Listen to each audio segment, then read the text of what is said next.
बिस्मिल्लाहिर्रहमानिर्रहीम अस्सलाम वालेकुम a very warm welcome to my YouTube channel psycho informative. आज की जो वीडियो है उसमें हम हिस्ट्री ऑफ साइकोलॉजी को शुरू करेंगे, ठीक है। अच्छा, आज की जो वीडियो है उसमें हम बेसिकली मैं स्टार्ट लूँगी सिर्फ साइकोलॉजी की हिस्ट्री कहाँ से स्टार्ट हुई है, ठीक है। इसके अलावा जो नेक्स्ट हमारा पार्ट होगा उसमें हम दूसरा पार्ट डिस्कस करेंगे। तो आज की जो वीडियो है बहुत इंपॉर्टेंट है, इस वीडियो को लास्ट तक ज़रूर देखिएगा और कमेंट सेक्शन में मुझे ज़रूर बताइएगा कि ये वीडियो आपको कैसी लगी। पहली बात की जी, साइकोलॉजी की हिस्ट्री को समझने के लिए आपको पता होना चाहिए कि साइकोलॉजी की हिस्ट्री में काफ़ी सारे फेजेस आए थे, ठीक है, काफ़ी सारे एराज आए थे और उसके बाद जाकर जो है हमारी ये हिस्ट्री साइकोलॉजी की बनी थी, ठीक है। अगर हम 1200 साल पहले चले जाएं तो हमें पता चलता है कि psychology has lead an active life. अच्छा जी, साइकोलॉजी को जो है वो डेवलप होते होते काफ़ी टाइम लगा था और ये ट्रू साइंस जो है वो काफ़ी टाइम बाद बनी थी।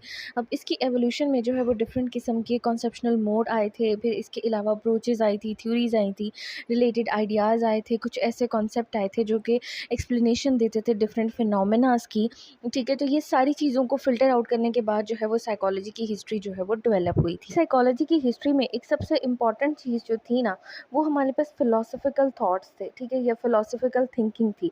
क्योंकि साइकोलॉजी आपको पता है कि फ़िलोसफ़ी का बहुत बड़ा पार्ट है साइकोलॉजी के अंदर। तो साइकोलॉजी में जो था वो अर्ली व्यूज़ जो थे फ़िलोसोफ़र के, वो बहुत इंपॉर्टेंट रोल प्ले करते हैं आज भी। लेकिन एक बहुत ही ज़बरदस्त और फ़ेमस कोट है हमारे पास हर्मन बिगविस का। वो कहते हैं कि psychology has a long past but only a short history. यानी कि साइकोलॉजी का जो पास्ट है वो बहुत बड़ा है लेकिन इसकी जो हिस्ट्री है वो बहुत छोटी सी है। सो स्टार्ट करते हैं historical root of the modern psychology. अच्छा, मॉडर्न साइकोलॉजी की अगर हम बात करते हैं तो हम किन चीज़ों के ऊपर बेसिकली आजकल फ़ोकस कर रहे हैं। फिर आजकल फ़ोकस कर रहे हैं या मॉडर्न साइकोलॉजी फ़ोकस करती है, एक तो हमारे पास आ जाती है कॉग्निशन आ जाती है, दूसरा हमारे पास आ जाता है बिहेवियर।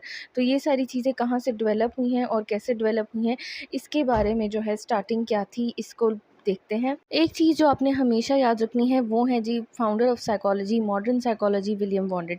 विलियम वॉन्डेड वो वाहिद बंदा था जिसने सबसे पहले मॉडर्न साइकोलॉजी की बुनियाद रखी थी और इसके अलावा उन्होंने फर्स्ट साइकोलॉजी की लैब बनाई थी, ठीक है। ये एक एक्सपेरिमेंटल लैब थी जो कि जर्मनी में बनी थी और साइकोलॉजी जो है वो सबसे पहले साइकोलॉजी का ब्रॉडअप जो है वो जर्मनी में हुआ था, देन उसके बाद यूनाइटेड स्टेट में गया था। ये चीज़ भी बहुत इम्पॉर्टेंट है। अच्छा, जो इंसान की नेचर होती है ना वो बेसिकली क्यूरियोसिटी होती है, हमें भी डिफरेंट चीज़ों के बारे में तजस्सुस होता है।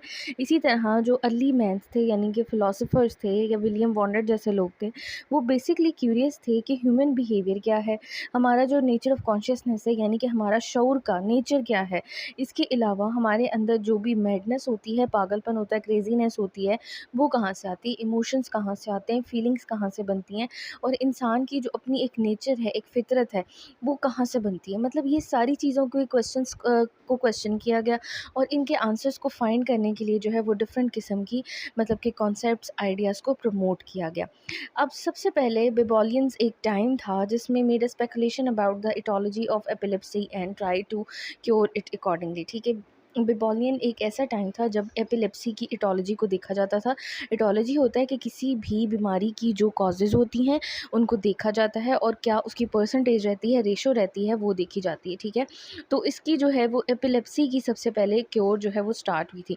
फिर इजिप्शियन टाइम स्टार्ट हुआ था और इजिप्शियन टाइम में आपने काफ़ी जगह पे पढ़ा होगा कि सबसे पहले एक सर्जरी होती थी, स्कल सर्जरी जिसको कहा जाता था और ट्रेफनिंग जिसको कहा जाता था। उससे क्या किया जाता था कि हमारी स्कल में यानी कि इंसान की स्कल में एक सुराख किया जाता था, जिसको किसी भी किस्म की मेंटल इलनेस हो जाती थी, इब्नॉर्मेलिटी हो जाती थी, तो उसके जो स्कल में था एक सुराख किया जाता था। वहाँ से जो है वो ये समझा जाता था कि जो भी इसके अंदर बदरूह है यानी कि इसके अंदर जो ईवल स्पिरिट है या इसके अंदर जो भी ऐसे डोमेन्स वगैरह हैं वो सारे यहाँ से रिलीज़ हो जाएंगे, यहाँ से निकल जाएंगे। सो ट्रेफिनेशन जो है वो फर्स्ट जो आप कह सकते हैं कि अर्लीस्ट और सबसे जो मतलब कि स्टार्टिंग में एक मेथड था डेवलप हुआ ट्रीटमेंट का, वो ट्रेफिनिंग था। अच्छा जी, ये जो पॉइंट मैं नेक्स्ट बताने लगी हूँ ना, ये बहुत इंपॉर्टेंट है और ये पॉइंट आपको आज तक मुझे नहीं लगता कि पता होगा। पहली बात कि हमारे पास साइकोलॉजी जो वर्ड है वो हम पढ़ते हैं कि ग्रीक का वर्ड है, ठीक है। साइको मतलब सोल एंड लोगस मतलब स्टडी। तो ये वर्ड जो था वो किसने कॉइन किया था, यानी साइकोलॉजी सब्जेक्ट का जो वर्ड था वो किस बंदे ने निकाला था। तो हमारे पास रुडोल्फ ग्यूकल्स थे जिन्होंने सबसे पहले साइकोलॉजी की टर्म को कॉइन किया था। ये आपने हमेशा याद रखना है और ये डिफरेंट जगहों पर पूछा जा सकता है।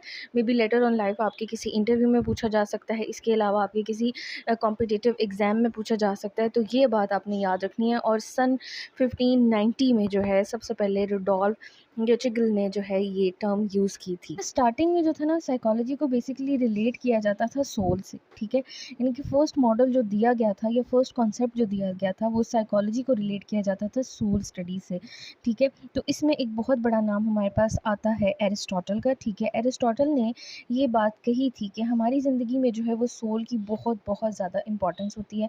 हमारी ज़िंदगी जो है वो सोल के बगैर कुछ भी नहीं होती। और उन्होंने जो है एक रिलेशनशिप भी बताया था जो सोल और बॉडी का, लेकिन वो उसको एक्सप्लेन नहीं कर पाए थे। यानी कि ड्यूअलिज्म का उन्होंने बताया था, लेकिन वो उसको एक्सप्लेन नहीं कर पाए थे। और बाद में जाकर इसको जो है वो फॉल्स ड्यूअलिज्म भी कहा गया था, क्योंकि ज़ाहिर है जैसे जैसे डेवलपमेंट हुई तो सोल से हमारा जो वो एक सोल के ऊपर एक जो वो थी ना एम्फेसाइज था वो ख़त्म होता गया। जी, स्क्रीन पर ना आपके सामने एक मॉडल शो हो रहा होगा। सबसे पहले साइकोलॉजी स्टार्ट हुई स्टडी ऑफ सोल से, ठीक है।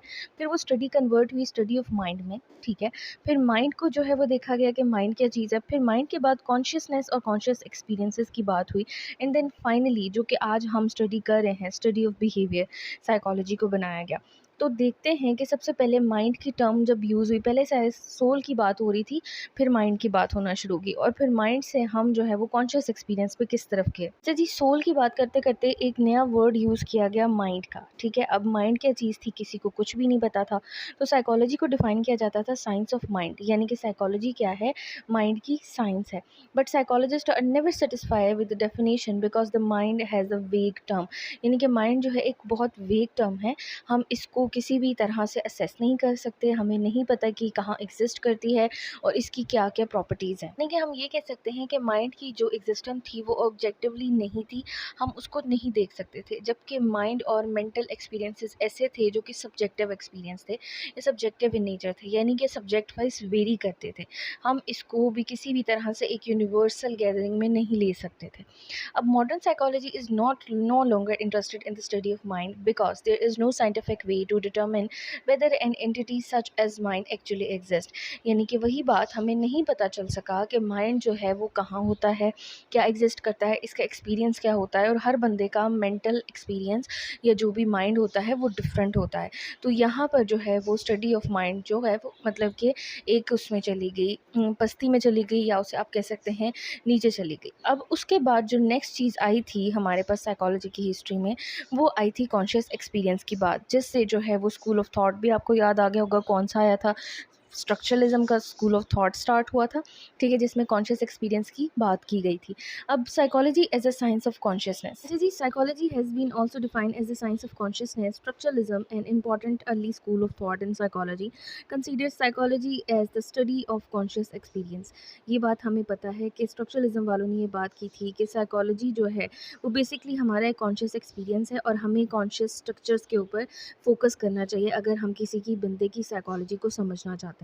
अब इसके जो फाउंडर थे वो कौन थे, विलियम वॉन्डेट थे, और उन्होंने इन्वेस्टिगेशन स्टार्ट की थी इंट्रोस्पेक्शन के थ्रू। यानी कि वो कहते थे कि हम अपने इंटरनल प्रोसेसेस को जब समझते हैं, हमारी जो ऑन सेंसेशंस होती हैं, फीलिंग्स होती हैं, इमोशंस होती हैं, जब हम उनको एक्सप्रेस करते हैं या एक्सपीरियंस करते हैं तो हम बेसिकली अपने कॉन्शियस एक्सपीरियंस को जो है वो स्ट्रक्चरलाइज कर रहे होते हैं। हाँ जी, इसका भी क्या हुआ कि मॉडर्न साइकोलॉजी जो है वो कॉन्शियसनेस के ऊपर भी बिलीव नहीं करती, ठीक है, क्योंकि मेंटल प्रोसेसेस हैव सब्सटीट्यूट्स कॉन्शियसनेसेस, यानी कि कॉन्शियसनेस के काफ़ी सारे सब्सटीट्यूट हैं।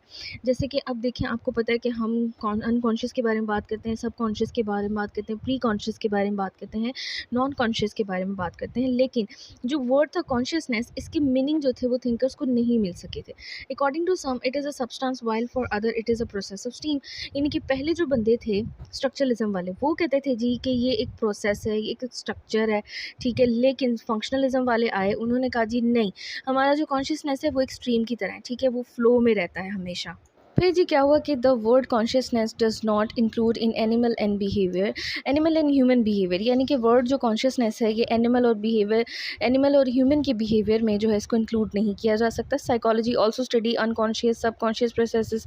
There is the sufficient rationale behind the believe that it can not be called the science of consciousness alone. ठीक है जी, मॉडर्न डेज में हम इसको नहीं कह सकते कि हमारी जो साइकोलॉजी है वो टोटली जो है वो साइंस ऑफ कॉन्शियसनेस है, क्योंकि ये कोई भी ऐसा हमें प्रूफ नहीं देती जिससे हमें पता चलता है कि जी जो ह्यूमन बिहेवियर है या एनिमल बिहेवियर है वो कॉन्शियसनेस की वजह से कॉज होता है। ठीक है, तो अब कॉन्शियसनेस को भी जो है वो पीछे छोड़ दिया गया। तो नेक्स्ट आपके ख्याल से जो है वो हमारे पास कौन सा स्कूल ऑफ थॉट आना चाहिए था या कौन सा आइडिया और कॉन्सेप्ट जो था जनरेट होना चाहिए था? हाँ जी जी, डेफिनेटली हमारे पास साइकोलॉजी को as a science of behaviour देखा गया। ठीक है, यानी कि साइंस क्या है, साइकोलॉजी की साइंस क्या है, science of behaviour. Modern psychologist define it is as a science of behaviour. ये हमें पता है कि साइकोलॉजी को अब जो है वो डिफ़ाइन किया जाता है साइंस ऑफ बिहेवियर की, एनिमल हो ह्यूमन हो। और इसके फाउंडर कौन थे? विलियम वॉटसन थे। जीबी वॉटसन ने क्या किया था, बिहेवियर स्कूल ऑफ थॉट दिया था और उन्होंने पॉस्टुलेट किया था कि जी हमारी जो भी this definition is comprehensive in the sense that it is identify behaviour are overt and can be observe. उन्होंने कहा था कि हमारे जो बिहेवियर होते हैं वो मेजरेबल होते हैं, ओवर्ट होते हैं और हम उनको चेंज कर सकते हैं, मॉडिफाई कर सकते हैं।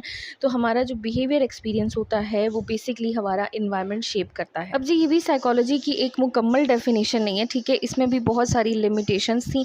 तो इसको इस तरह से देख सकते हैं कि this definition take behaviour in a very narrow sense, यानी कि बिहेवियर को बहुत नैरो डाउन कर दिया गया कि as Watson saw it is merely stimulus response behaviour, यानी कि हमें कुछ स्टिमुलस मिलता है तो हम रिस्पॉन्स करते हैं। इन एक्सटर्नल जो हमारे पास स्टिमुलस होते हैं वो हमारे रिस्पॉन्सेस को जनरेट करते हैं। ठीक है, for the modern psychologist include both the overt behaviour as well as the mental processes. ठीक है, अब हम साइकोलॉजी को किस तरह स्टडी करते हैं कि हमारे पास ये ओवर्ट बिहेवियर को भी स्टडी करती है और मेंटल प्रोसेसेस को भी स्टडी करती है। इसके अलावा जी हमारे ना सिर्फ एक्सटर्नल इन्वायरमेंट जो होता है वो हमारे बिहेवियर को शेप करता है, अगर हम मेंटल प्रोसेसेस की बात कर लेते हैं तो हमारा इंटरनल एक्सपीरियंस बहुत ज़्यादा काउंटेबल होता है हमारे बिहेवियर को शेप करने में, हमारे बिहेवियर को बनाने में। ठीक है, अब हम बात कर लेते हैं कि हमारे पास philosophical influence on modern psychology क्या था। The new scientific psychology is a fusion of two साइकोलॉजीज़।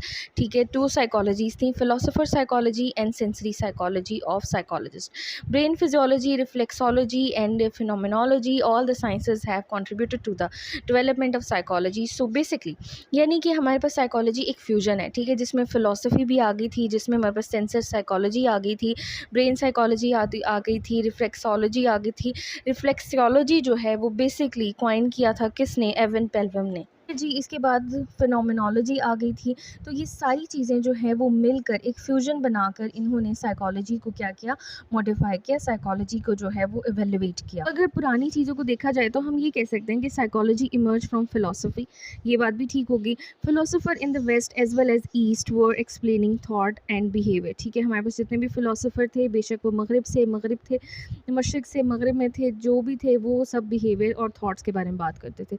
Additionally of newer and the better method of investigating these explanation lead to the emergence of psychology, यानी कि इनको betterly explain करना, इन methods को investigate करना, इन ideas को जो है वो बनाना, इन सब को इन्वेस्टिगेट करते करते हमारे पास साइकोलॉजी की इमर्जेंस हुई थी।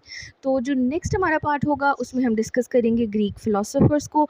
सो मेरे नेक्स्ट पार्ट को आपने मिस नहीं करना, इंशाल्लाह ज़रूर जल्द मेरे चैनल पे होगा, तो ज़रूर देखिएगा। ये थी जी मेरी आज की वीडियो, उम्मीद करती हूँ आपके लिए हेल्पफुल होगी, और अगर आपके लिए वीडियो हेल्पफुल थी तो मुझे कमेंट सेक्शन में ज़रूर बताइएगा। अपना तब तक के लिए ख्याल रखिएगा, मैं मिलूँगी आपसे नेक्स्ट वीडियो में, तब तक के लिए अल्लाह हाफ़िज़।